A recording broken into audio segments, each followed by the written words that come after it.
അഞ്ചലോ? അഞ്ചലിൽ നിന്ന് എന്താ ഇവിടെ വന്നേ? മെഡിക്കൽ വന്നത്, ആശുപത്രി വന്നു കണ്ടിട്ട് പോകാന്ന് വിചാരിച്ച്. എന്താ അത്രയ്ക്കൊരു മെഡിക്കൽ കോളേജിൽ എന്ത് ചികിത്സയ്ക്ക് വന്നതാ? ഹീമയ്ക്ക് വന്നതാ. അങ്ങനെ ഇന്നലെ ഞങ്ങൾ അറിഞ്ഞു. അപ്പോഴും ഇത് ഞങ്ങൾ പോകാൻ വന്നതാണ്. അന്നേരം ഇങ്ങോട്ട് വരുന്നെന്ന് അറിഞ്ഞുകൊണ്ട് നിന്ന് കണ്ടിട്ട് പോകാൻ പറഞ്ഞത്. അമ്മയുടെ പേരെന്താ? എവിടെ? അഞ്ചൽ. അഞ്ചൽ അലൈമ. എന്തുകൊണ്ടാണ് വി എസിനെ ഇത്രയ്ക്ക് ഇഷ്ടം? അങ്ങനെ ഒരു രോഗക്കിടക്കെന്ന് വരിക എന്ന് പറയുമ്പോൾ നമ്മളിങ്ങനെ രാഷ്ട്രീയത്തിൻ്റെ ഇതായി ഇപ്പോൾ നമുക്ക് ഭയങ്കര പിന്നെ പാർട്ടിയുടെ ആളൊക്കെ തന്നെയാണ്. പാർട്ടിയുടെ ആളാണ്. വി എസിനെ എങ്ങനെയാണ് ഓർക്കുന്നത്? അത് കൊച്ചു ഞങ്ങളുടെ പാർട്ടി മെമ്പർമാരാ. അഞ്ചലിൽ ഞങ്ങളുടെ പാർട്ടി മെമ്പർമാർ ഞങ്ങളെ അലൈമണ്ടുള്ള പാർട്ടി മെമ്പർ ഞങ്ങളുടെ ഏറ്റവും നല്ല നേതാവുമോ ഞങ്ങൾ മറക്കത്തില്ല. ഞങ്ങളൊക്കെ ഞങ്ങളുടെ ഏറ്റവും കരള ഭയങ്കര വിഷമമുണ്ട്.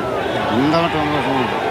അദ്ദേഹം പറഞ്ഞ വാക്ക് കൃത്യമാണ്. കാരണം അവരുടെ കണ്ണും കരളുമാണ് വി എസ്. അല്ലെങ്കിൽ ഒരു രോഗക്കിടക്കയിൽ നിന്ന്, പ്രത്യേകിച്ചും ആ അമ്മയ്ക്ക് അർബുദബാധിതയാണ്. കീമോ ചികിത്സ കഴിഞ്ഞിട്ടാണ് വി എസിനെ ഒരു നോക്ക് കാണുന്നതിന് വേണ്ടി ഇങ്ങനെ കാത്തിരിക്കുന്നത്.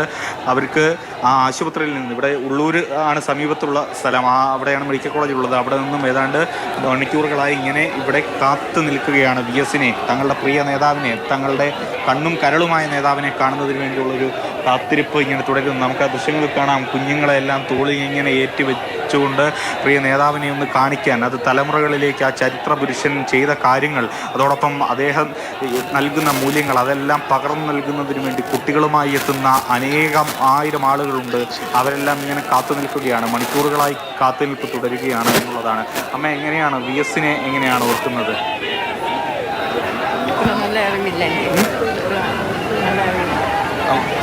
അങ്ങനെ വിവിധ നാനാതുറകളിൽ നിന്നുള്ള ആളുകൾ ഇങ്ങനെ വി എസിനെ കാണുന്നതിന് വേണ്ടിയുള്ളൊരു കാത്തിരിപ്പ് തുടരുന്നു. കേശവദാസപുരം എത്തിയിട്ടേ ഉള്ളൂ. ഇനിയും ഒരുപാട് കടന്നു വേണം ആലപ്പുഴയിലേക്ക് എത്താൻ. നമ്മൾ പ്രതീക്ഷിച്ച സമയത്ത് അവിടെ എത്തുമോ എന്നുള്ള കാര്യം പോലും ഇപ്പോൾ ഏതാണ്ട് ഉറപ്പില്ല. വി എസിനെ എങ്ങനെയാണ് ഓർക്കുന്നത്? എങ്ങനെയാണ് വി എസിന് തുല്യം വി എസ് മാത്രമേ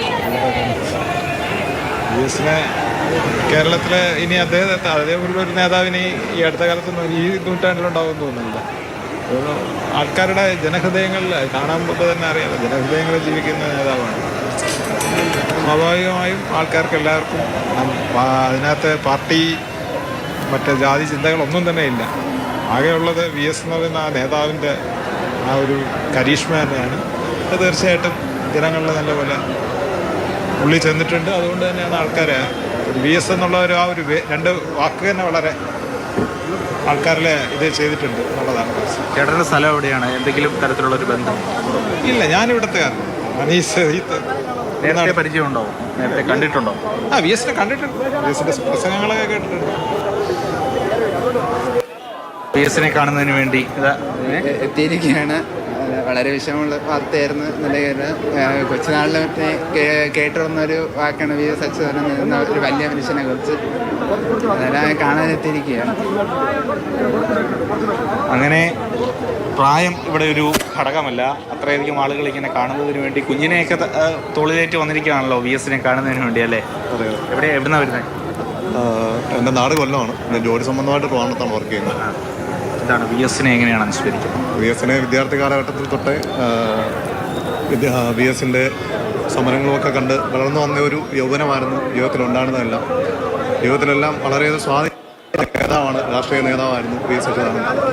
വി എസ് അച്യുതാനന്ദൻ്റെ വിയോഗം ശരിക്കും പറഞ്ഞാൽ രാഷ്ട്രീയ കേരളത്തിനും ഞങ്ങളുടെ തലമുറയ്ക്കെല്ലാം വലിയൊരു നഷ്ടമാണ്.